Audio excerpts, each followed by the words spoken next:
사무엘상에 나오는 다윗의 과정들을 지나가다 보면 고난의 연속이고 아픔의 연속입니다. 사실 그 아픔과 고난의 연속을 지나가다 보면 마음속에 우리 신앙인들은 한 가지의 분명한 목표를 가지지요. 이 끝에 가면 하나님이 반드시 승리하게 해주실 것이다. 그래서 힘듦이 있어도 연단이 있어도 그 시간들을 어떻게든 우리는 믿음과 신앙으로 버텨가려고 합니다. 왜 그런가 하니 우리의 마지막엔 반드시 승리가 있을 것이다 라고 하는 마음의 분명한 믿음이 있기 때문에 그렇습니다. 다윗도 그러하지 않았겠습니까? 말로 다 할 수 없는 그 음해와 또 함정과 고통의 시간들을 도망다니며 하나님이 나를 택하셨다라고 하는 분명한 믿음, 나를 지키신다라고 하는 분명한 확신 속에 그 시간들을 지나갔습니다. 그리고 이제 뜻했던 바랬던 그 일들이 이루어지죠. 어떤 일들이 벌어집니까? 사무엘하 1장을 펴면 1절에 성경은 사울이 죽었다 그렇게 이야기합니다. 사울의 죽음은 무엇을 이야기합니까? 다윗의 왕위에 오름을 이야기하고 어쩌면 지금까지 다윗을 괴롭혔던 모든 것들이 이제 다 끝났음을 공식적으로 선언한 것입니다. 사랑하는 무별 여러분, 여러분이 다윗이라면 어떠하시겠습니까? 사울이 죽었대요. 철천지 원수 같은 나를 그렇게 괴롭혔던, 자기를 도왔고 그렇게 힘을 다해서 하나님 나라 왕국을 위해서 말씀을 지키기 위하여 두 번의 사울을 제거할 수 있는 그 유혹도 다 넘어가며 하나님의 말씀을 지켜 끝까지 버텼던 다윗에게 이제 새로운 날이 펼쳐질 것만 같습니다. 환호하고 싶지 않겠습니까? 기뻐 날뛰고 싶지 않겠습니까? 이제 내 삶의 모든 고난은 끝이 났고 이제 하나님이 나에게 기름 부었던 그 시간이 도래했구나. 이제 눈으로 확인하며 이스라엘의 왕위에 올라갈 것을 생각하며 기뻐 춤을 춰야 할 것 같은데 다윗은 그렇게 하지 않습니다. 다윗은 기뻐 춤을 추지 않고 오히려 비통해하며 가슴을 치고 아파합니다. 어쩌면 자기 인생에 가장 기대했던 순간이 눈앞에 왔음에도 불구하고 왜 그렇게 힘들어 했을까요? 그 이유는 성경이 밝히기를 자신을 괴롭혔던 사울의 죽음과 자신이 사랑했던 친구 요나단의 비극적 죽음 때문에 그는 가슴 아파했다, 그렇게 말씀하고 있습니다. 사랑하는 무별 여러분, 사울이 죽었습니다. 물론 사울이 죽은 것은 기뻐할 일이죠. 반대로 자기가 그렇게 사랑했던 요나단이 죽었으니 다윗이 슬픈 마음을 가질 수는 있겠다 생각할 수 있겠습니다. 하지만 이미 죽은 거 어쩌합니까? 속으로 이런 생각하지 않았겠습니까? 물론 다윗이 그렇게 생각하지 않았겠지만 일반적으로 사람은 이렇게 생각할 수 있지요. 아버지 잘 만나지 그랬어. 그렇게 생각하며 자신에게 주어진 왕으로서의 가는 그 문이 활짝 열려진 것들을 기뻐하며 어쩔 수 없는가? 그렇게 된 거, 인과응보. 왜 그렇게 살았어? 그렇게 죽는 거지. 그렇게 생각하며 덤덤히 그것을 받아들일 수도 있을 텐데 그렇게 아파하며 그렇게 고통스러웠던 다윗의 모습을 성경은 우리에게 증명해 주고 있습니다. 저는 여기에 아주 중요한 교훈 한 가지를 발견한다는 거예요. 그게 뭐냐? 하나님이 만지시고 하나님이 빚으시며 고통과 연단의 과정을 통과한 사람에게 주어진 하나님의 축복은 승리의 기쁨이 아니라 공감의 눈물이라는 것입니다. 우리는 늘 고난의 연단을 지나고 나면 내가 승리할 것에 대한 기대를 가지고 믿음을 지켜옵니다만 성경은 우리에게 말씀하는 거예요. 진짜 고난과 하나님이 만지심을 지나온 신앙인들이 갖는 모습은 승리의 기쁨이 아니라 공감의 눈물이라는 거죠.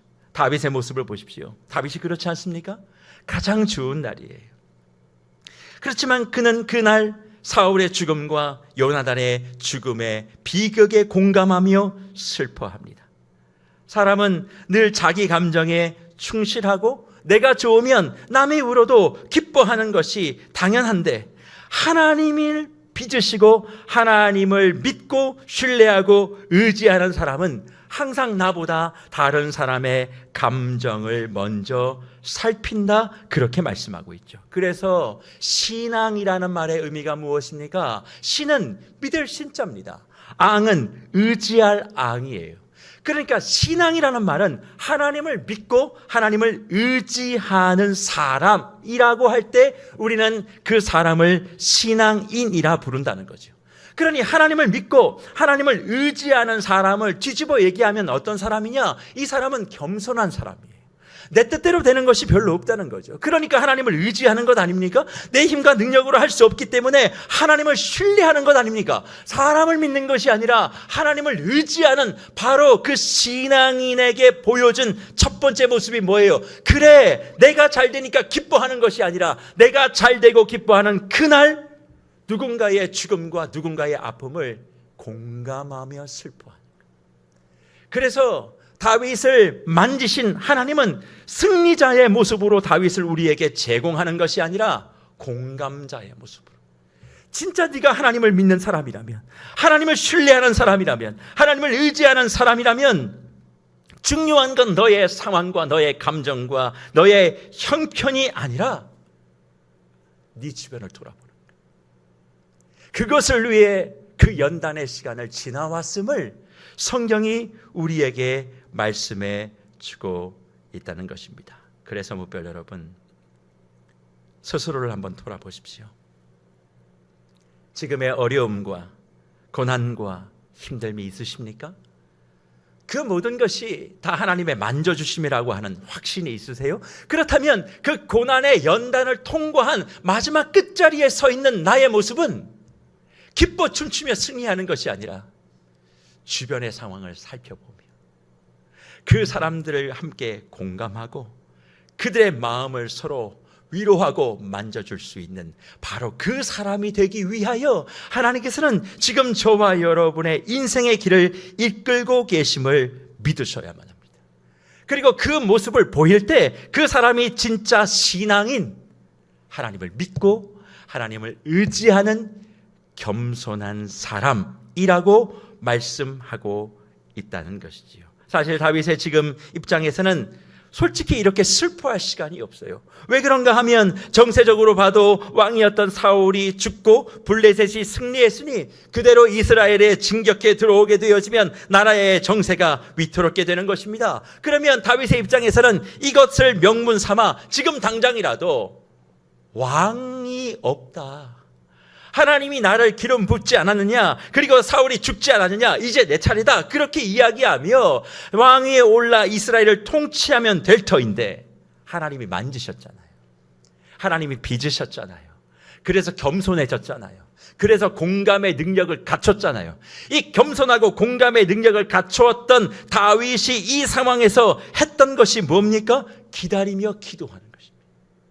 오늘 사무엘하 2장 1절을 보십시오. 이 상황에서 다윗이 뭐라고 말씀하고 있습니까? 그 후에 다윗이 여호와께 여쭈어 아뢰되 내가 유다 한 성읍으로 올라가리까? 여호와께 이르시되 올라가라. 다윗이 아뢰되 어디로 가리까? 이르시되 헤브론으로 갈지니라. 그렇게 말씀하고 있어요. 무별 여러분, 지금 한번 보십시오. 고난과 연단의 모든 통과를 다 지나가고 난 다음에 그렇게 자신을 괴롭혔던 눈의 가시와 같은 사울이 죽습니다. 이제 자신에게 왕위가 보장되었고 왕으로서의 찬란한 영광이 있는 바로 그 순간 하나님이 만지시고 빚으셨기에 하나님만을 절대적으로 의지했던 겸손했던 다윗은 승리의 찬가를 부르지 아니하고 공감의 눈물을 흘립니다. 그런데 공감의 눈물을 흘렸던 다윗이 그 다음 보여줬던 모습이 뭐예요? 자기의 마음대로 행동하지 아니하고 하나님 앞에 기도하는 모습을 갖는 거예요. 무별 여러분, 기도는 내가 기도한다고 되는 것이 아닙니다. 하나님 앞에 겸손할 줄 알고 다른 사람의 아픔에 공감할 줄 아는 사람이 기도하는 사람이 되는 줄 믿습니다. 그냥 내가 원하는 것들을 다 이야기한다고 그 사람이 기도의 사람이 되는 것이 아닙니다. 겸손, 공감, 기도의 순서를 차례로 지킬 때 하나님은 거기에 응답하여 주시고 저와 여러분의 삶을 이끌어 주심을 분명히 말씀하고 있다는 거예요.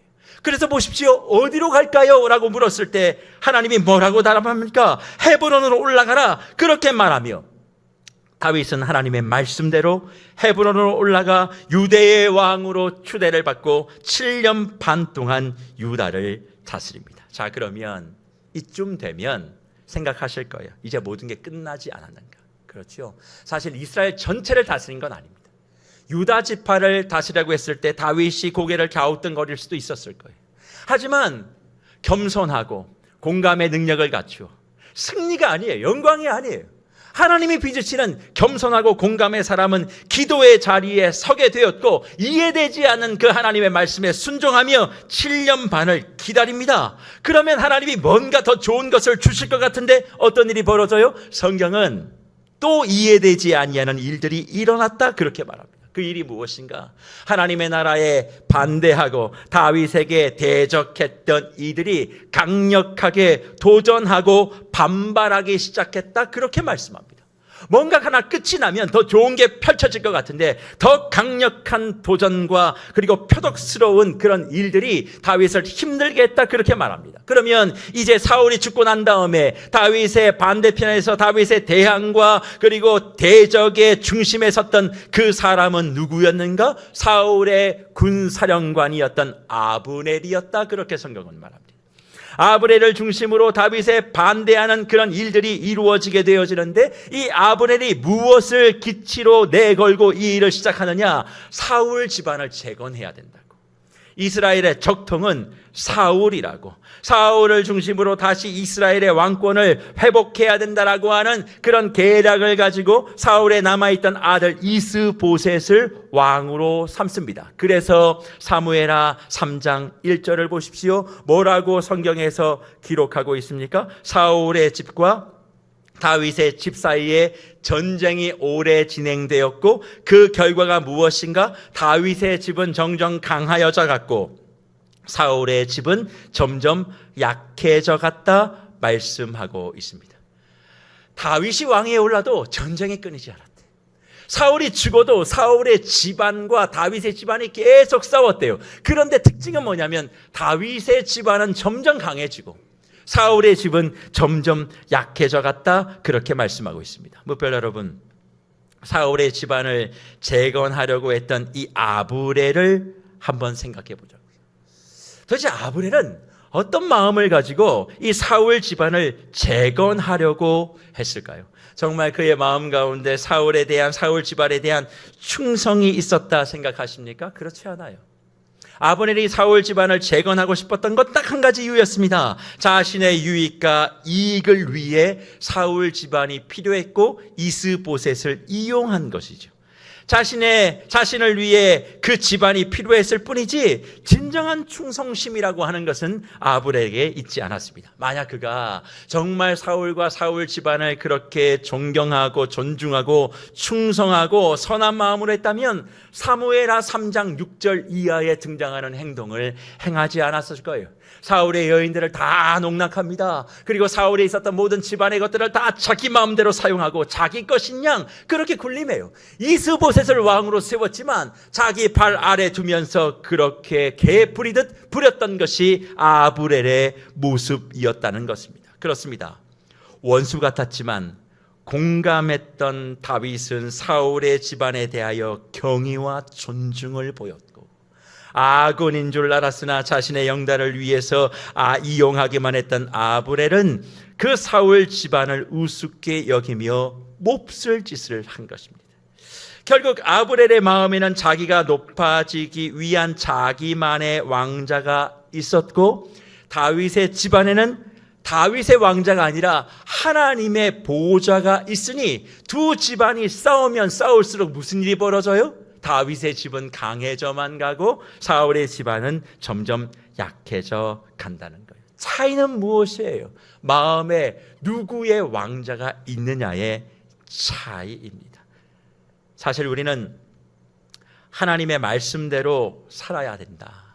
하나님이 우리 인생의 주인이어야만 한다. 하나님이 우리의 교회의 머리가 되셔야만 한다. 교회의 모든 사역은 하나님이 주권자가 되셔야만 한다라고 하는 이야기를 늘 내 입속에 두고 살아갑니다. 또 이런 말도 우리는 자주 하지요. 하나님의 말씀대로 사역하는 교회가 돼야 된다고. 늘 하나님의 말씀이 우선이라고. 하나님의 말씀대로 돼야 되는 것이지 다른 사람의 말 들을 필요 없다. 그렇게 늘 말은 합니다. 아마 오늘 예배에 나와 계신 모든 주의 묵별들도 이 말에 동의하며 이 예배의 자리에 계실 거예요. 무슨 일을 하든 무슨 행동을 하든 우리의 기준은 하나님의 말씀이어야 된다. 그렇게 목소리를 높입니다.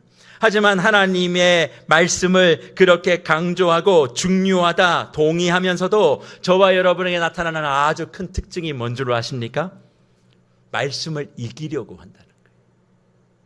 저와 여러분에게 나타나는 가장 큰 특징, 말씀이 중요하다고 얘기하면서 말씀을 이기려고 한다는 것. 이게 무슨 말인가?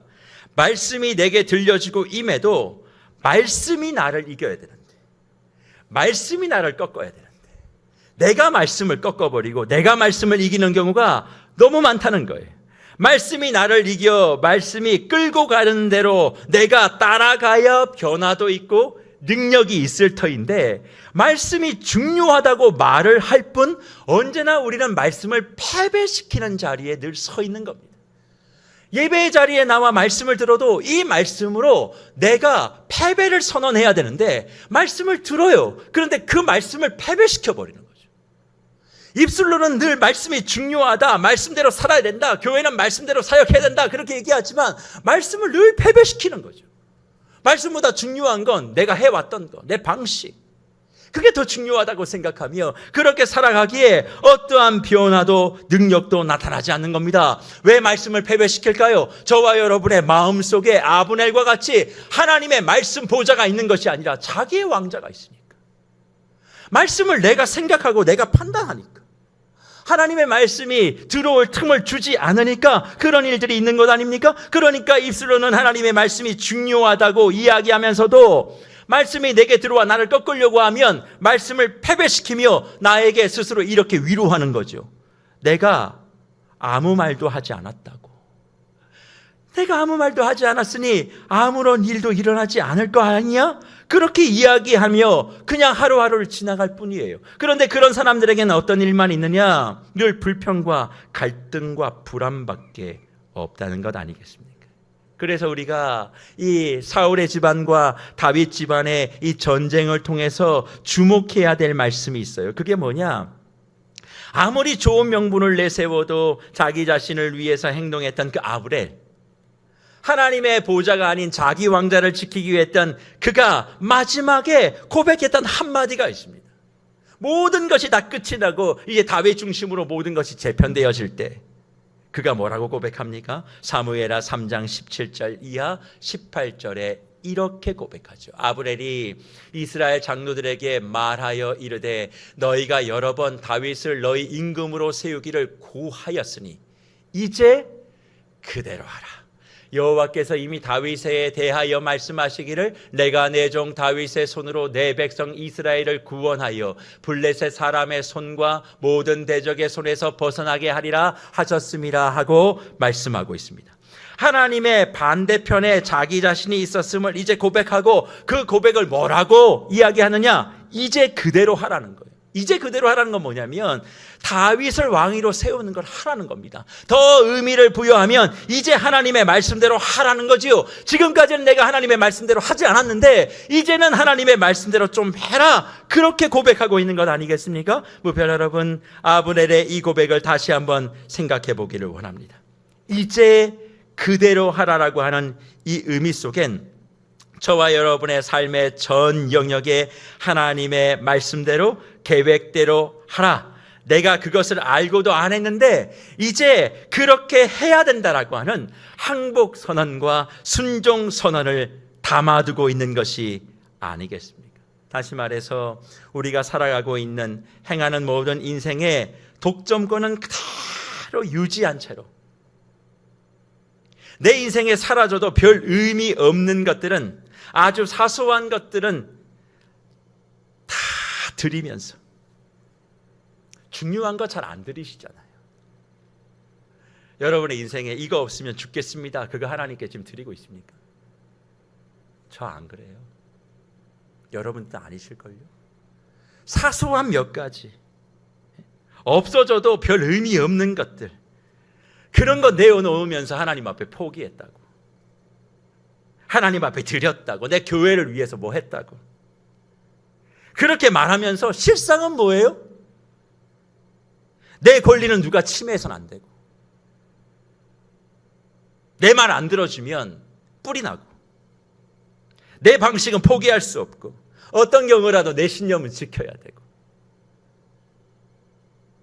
그냥 내가 옳다고 내 말 들어줘야 돼 하는 그런 모습은 결국 어떻게든 하나님의 말씀하심과 일하심을 거절하고 자기 나름대로의 좋은 명분을 내세워 자기의 왕국을 사수하려고 했던 사울과 아브넬의 모습을 답습하는 것에 불과하다는 거죠. 늘 그래서 하나님이 만드시고 하나님이 빚으신 사람은 명분에 집착하지 않습니다. 실행에 집착하지. 늘 명분을 이야기한다고 시간을 허비하지 않아요. 하나님이 지금 내게 말씀하시는 그것을 내가 어떻게 행할까? 그 방법에 대해서 고민하지, 명분에 대해서는 그닥 의미를 두지 않는다. 예수님과 함께 십자가에 나는 죽었다고 고백하지만 실제로는 십자가에 매달리고 싶지 않아요. 나의 왕국을 예수님께 전적으로 넘겨드리고 싶지 않아서 늘 명분 찾기에만 급급하며 내가 이거 드렸지 않냐고, 내가 이거 하지 않았냐고. 그분의 왕국의 완전한 항복을 하지 않는 그 모습을 사무엘하를 처음 시작하며 하나님은 저와 여러분 앞에 거울로 우리 모습을 비추어 주고 계신다는 겁니다. 사랑하는 무별 여러분, 여러분들은 정말 말씀대로 하고 계십니까? 오늘 이 자리에 들어와서도 내가 원하고 바라는 말씀이 아니면 오늘 강단에 들려주는 말씀을 또 패배시키고 가시겠죠? 내가 지금 바라는 말씀, 복 받는 거, 잘 되는 거, 아픈 거 고쳐지는 거, 그거 강단에서 얘기하면 아멘 할렐루야. 오늘도 왔더니 가을학기 처음 시작하며 기대하는 마음으로 올라왔더니 담임 목사가 더 나를 찌르네. 세월 가면 좀 달라질 줄 알았더니 여전하네. 그렇게 말하며 하나님의 말씀을 말씀으로 듣지 아니하고 사람의 말로 듣고 그 말씀을 패배하며 또 돌아가서 똑같은 일상을 살며 하나님 나 축복하지 않는다고, 아브넬과 같은 자리를 지키고 있으면서도 늘 하나님은 내 말에 귀 기울이지 않는다고 그렇게 한탄한다면 하나님의 잘못이 클까요? 아브넬의 모습을 답습하고 있는 내 모습이 더 잘못이 클까요? 저는 오늘 이 시간도 저와 여러분의 삶에 도전하고 계시는 성령의 음성을 들으시는 은혜가 있기를 축복합니다. 하지만 아브넬의 모습만 보이는 것이 아닙니다. 제 눈에는 다윗의 집과 사울의 집 사이에 전쟁이 오래였는데 다윗의 집은 점점 더 강하여져 가고 사울의 집은 점점 더 약해졌다는 이 말씀 속에 또 한 부류의 사람들이 보이기 시작해요. 그 사람이 누구냐면 점점 더 약해지고 있는 사울의 집 안에서 강해져가는 다윗의 집안을 보면서도 결단하지 못하고 부러워만 하는 사울의 집안에 얹혀 살아가는 수많은 군사들과 식솔들이 보이기 시작합니다. 지금까지는 다윗 하나를 죽이기 위해 수단과 방법을 가리지 않고 사울을 보면서 살았죠. 그때는 사울이 왕이었으니까 뭐라도 얻어먹을 게 있는 것 같아서, 어떻게든 내 마음의 양심은 아니어도 그래도 왕이었으니까, 하나님이 세운 왕이었으니까 그것을 따라가는 것이 옳다, 그렇게 위로하며 갔을 텐데 사울이 죽었어요. 그리고 하나님의 은혜의 촛대가 이미 다윗에게 옮겨졌습니다. 그리고 들어보니 다윗은 정말 하나님이 함께 하시는 것 같아요. 젊어요. 용맹스러워요. 함께하는 동기들도 너무나 아껴요. 저런 사람과 함께 나도 한번 사역해보고 싶다, 동행해보고 싶다, 그런 생각들이 많지 않았을까요? 하지만 마음으로는 그것을 동경한다고 해도 뭐하지 않아요. 실질적으로 사울 집안의 문을 열고 다윗의 집안의 발걸음을 옮기지 않습니다. 늘 부러움만 할 뿐, 이전부터 해왔던 대로, 사울의 방법대로, 아브넬의 방법대로, 이스보셋의 방법대로 자기에게 주어진 것들만 지켜내며 그저 그렇게 살았던 사람들이 사무엘하의 첫 장에 보이기 시작한다는 거죠. 그런데 무별 여러분, 이 모습에 저와 여러분의 모습을 발견합니다. 누구에게나 하나님께 감동하고 은혜에 감격하는 순간들이 있습니다. 이전보다 말씀에 큰 감동을 받기도 하고 기도의 소리를 높이는 시간들이 있지요. 그래서 하나님께 내 삶을 좀 더 드리겠다고 고백하기도 하지만 다시 현실의 자리에 돌아가서는 하나님, 내가 돈 좀 더 벌면 하겠습니다. 하나님, 내가 상황이 좀 더 나아지면 더 열심히 신앙생활하고 열심히 드릴게요. 많이 드릴게요. 이 문제만 처리해 주세요. 이 병만 고쳐주세요. 그러면 내가 더 잘할게요. 라고 말하지만 정작 그 시간 그걸 행하지 않으면 시간만 흘러갈 뿐이에요. 그렇죠? 지금 말씀을 듣고 말씀이 나를 정복하여 말씀 앞에 내가 패배하여 그 말씀이 원하시는 대로 내가 그 즉시 방향을 움직여 순종하지 않으면 그냥 우리는 시간을 끌고 있는 거예요. 시간을 끌면 내가 순종할까요? 아니, 그런 일은 없어요. 즉시 하지 않는 사람이 다음에 한다는 그런 일은 성경에 기록하지 않습니다. 그래서 시간을 연장시키는 사람은 결국 하나님의 왕국에 항복하지 못하고 계속 뭐 하는 사람일까요? 하나님께 대항하는 사람이에요. 사울의 집에 속하여 다윗의 집안을 동경하지만 결국 다윗의 집안으로 문을 열고 발걸음을 옮기지 않는 사람은 어떤 사람이에요? 반역자예요.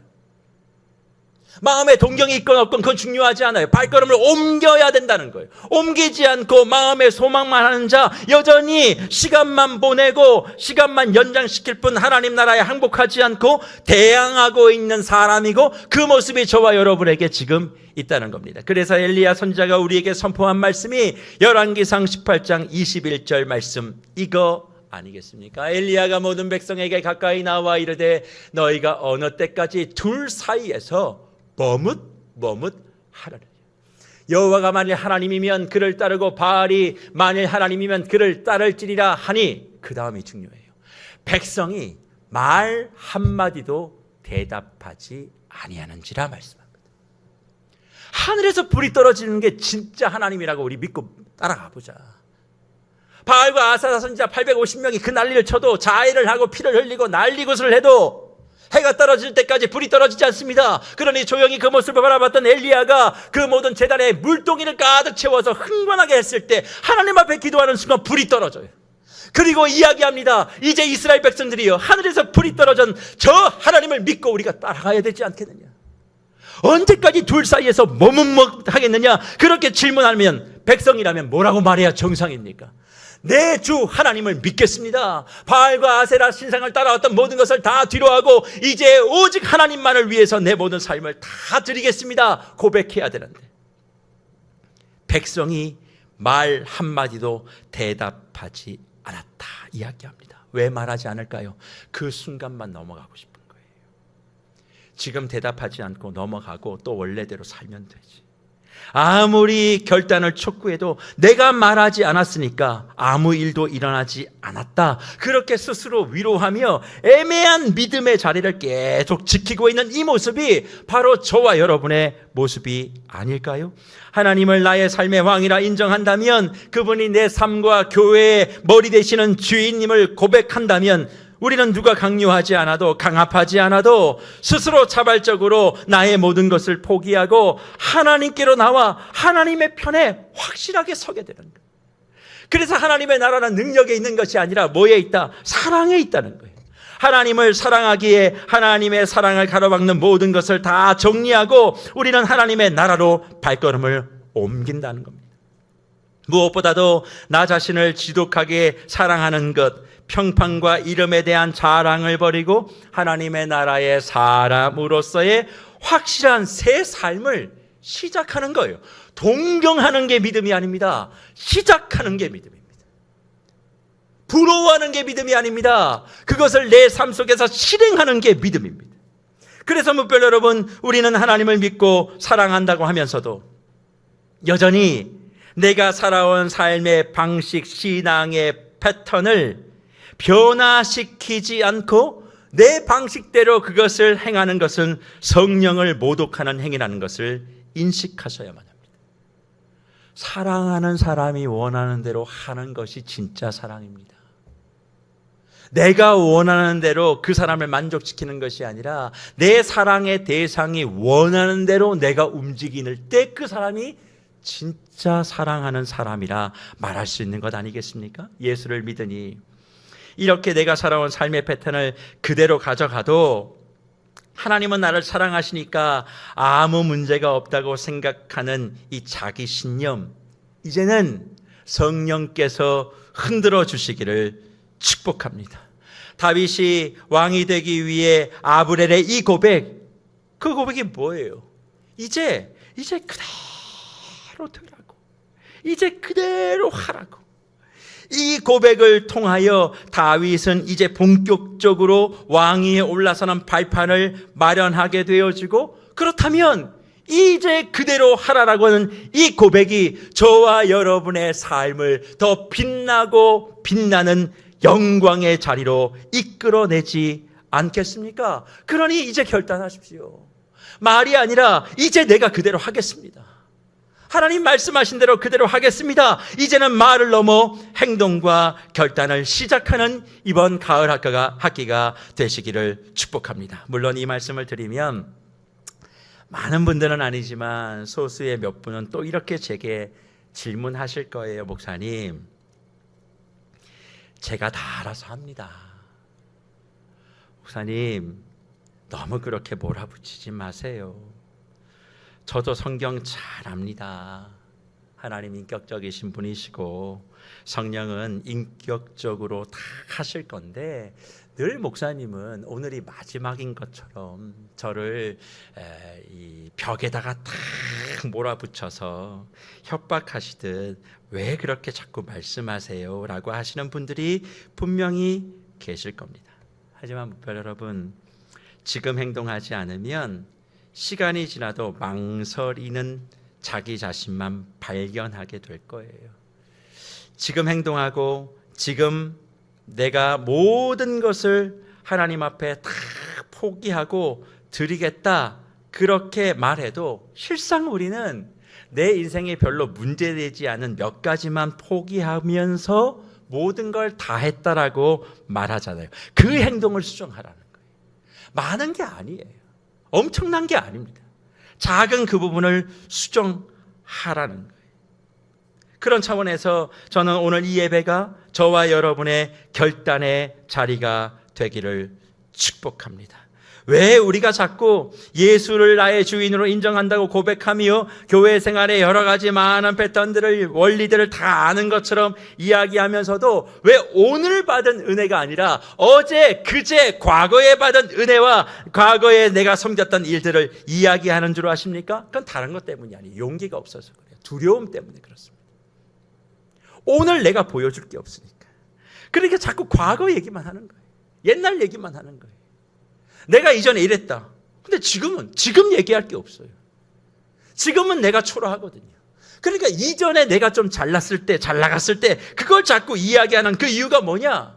바로 두렵기 때문에. 그래서 저는 믿음은 용기라고 생각합니다. 하나님을 정말 믿는다면 그 용기를 가지고 두려워할 것이 아니라 문 밖을 열고 나오는 거예요. 지금까지 사울 집안에 내가 속해 있다 할지라도, 아브넬을 위해서 내가 일할다 할지라도 내 마음 가운데 하나님이 주시는 감동을 쫓아서 문 밖을 열고 나올 때 하나님이 그 사람에게 어제의 영광이 아니라 오늘의 영광과 내일의 영광을 이야기할 수 있는 그 놀라운 축복과 선물의 응답을 저와 여러분들에게 주신다 약속하시는 것이죠. 머뭇거리지 말고 아무 말 없이 회피하며 그냥 또 한 줄을 다윗을 부러워하며, 어떤 다윗이요? 내 인생 창밖의 다윗이요. 창밖의 다윗을 늘 부러워하는 거예요. 창밖에 보이는 다윗, 하나님이 형통하게 하시는 그 누군가는 부러워하면서도 다시 시선을 돌려 나는 뭐 하고 있는 거예요? 사울의 집, 아브넬의 집, 무비보셋의 집 안에 내가 해왔던 그 일을 또 하고 있는 거예요. 눈은 창밖의 다윗을 보며 부러워하는데 일은 사울의 일을 하고 있는 그 인생을 우리가 반복해서 되겠습니까? 지금 이 순간도 우리에게 다가와 저와 여러분에게 이제 그만 머뭇거리자고, 이제 시작해보자고, 바로 오늘 이 예배가 너의 삶의 변화의 타이밍이라고.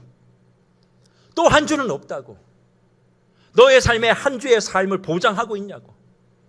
내 인생 어떻게 될지 모르는데 지금 이 시간 바로 이 예배가 너의 삶의 변화의 순간이야 말씀하고 있다면 우리는 그 말씀에 순종하고 따르는 것이 내가 주님을 구주로 믿고 있다는 신앙인의 증표가 아니고 무엇이겠습니까? 물론 저와 여러분의 인생에 하나님이 우리를 막다른 골목에 밀어넣는 것 같을 때도 있습니다.